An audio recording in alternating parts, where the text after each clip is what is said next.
is your girl, Ashira Nelson, better known as Savvy Girl Money. Today we're going to talk about how I live a fly and savvy life. So stay tuned.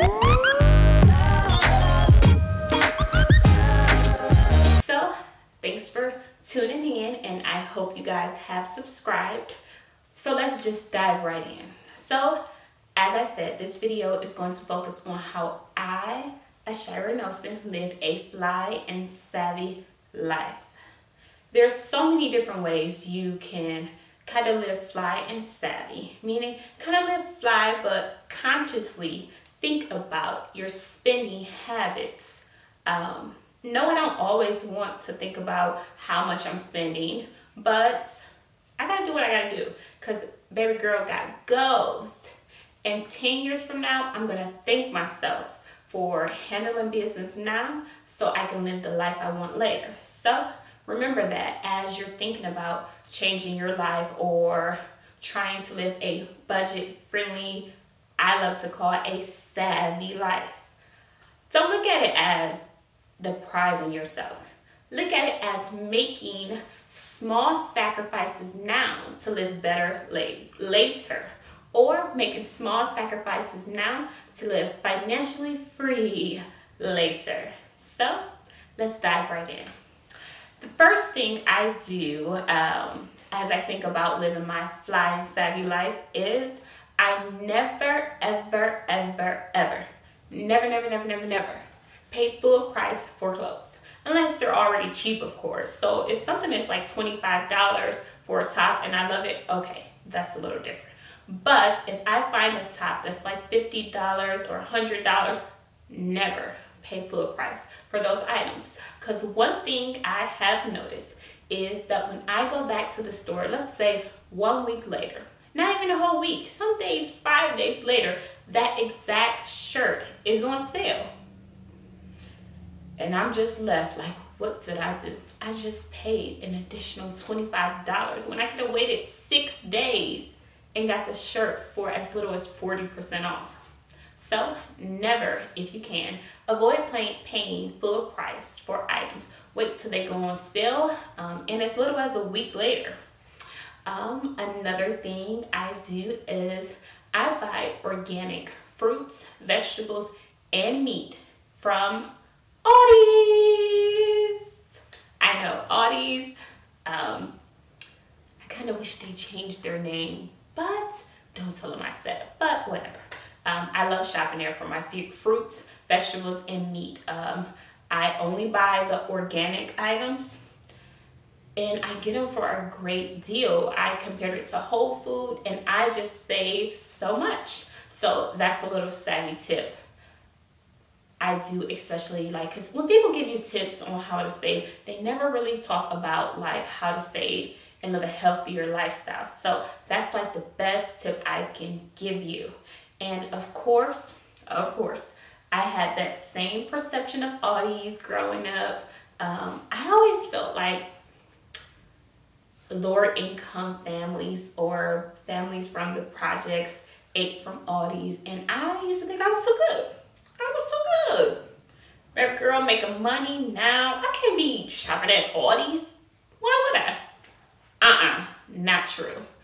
I am definitely living the life I love and I'm shopping at Aldi's. And let me just say, I grew up in the projects, and when I lived in the projects, we never, ever ate from Aldi's. I think I can only remember as a kid maybe twice going in the store. And I don't even think neither one of those times were with my parents, to be honest. So change your perception of, or just stop thinking about the store and think about the great products you can get from those stores.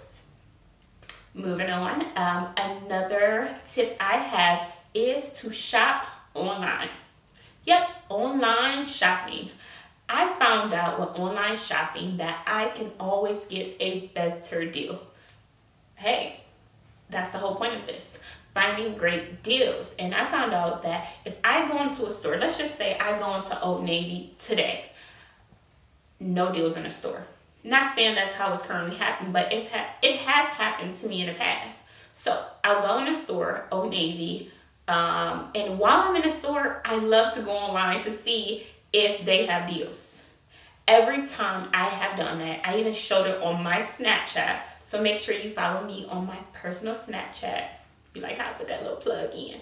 But when I go in the store, I go online to see maybe they don't have my size. So I go online.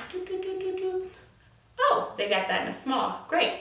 I'll just order online. Find out that they not only are giving you 20% off online, I can always find a promo code just by Googling oldnavy.com promo code and find an additional 10% off on top of the 20% off that they're giving me online. So, hey, be smart, play smart. Moving on, another little tip I have is to avoid fast food if you can. If you can't, I understand, because like Saturday mornings, I'm out with my husband and my daughter. Sometimes we just cannot make it back in time to cook. And we'll just have to pick up Wendy's. But I can admit, I regret it every single time. And my husband do too. If it doesn't make our stomach hurt, the quality of the food or the temperature of the food is always horrible. And I'm not just trying to play down Wendy's. Hey, I just had Burger King the other night from coming from out of town, and it was a bag of trash. Sorry, Burger King, sorry, Wendy's, sorry to throw you under the bus, but trash.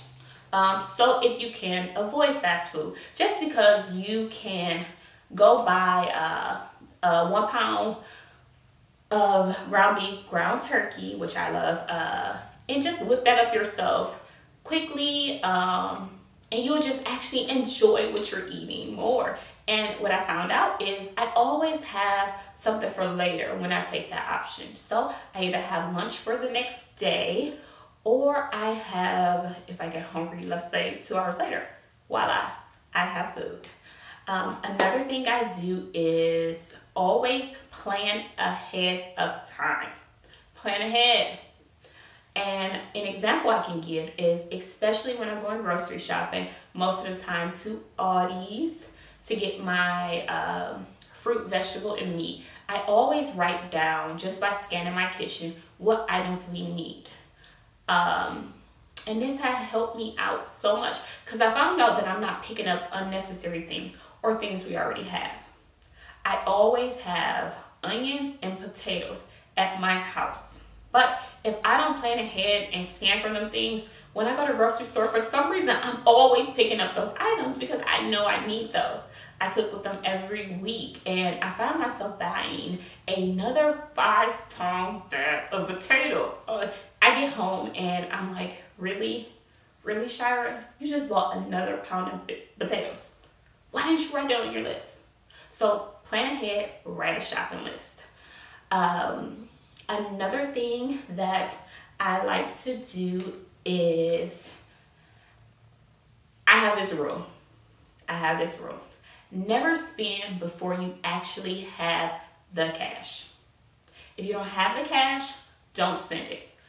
A bad habit people like to form is by borrowing cash. Let's just say you need $200 to buy, I don't know, new shoes that just came out. Let's just say new Jordans.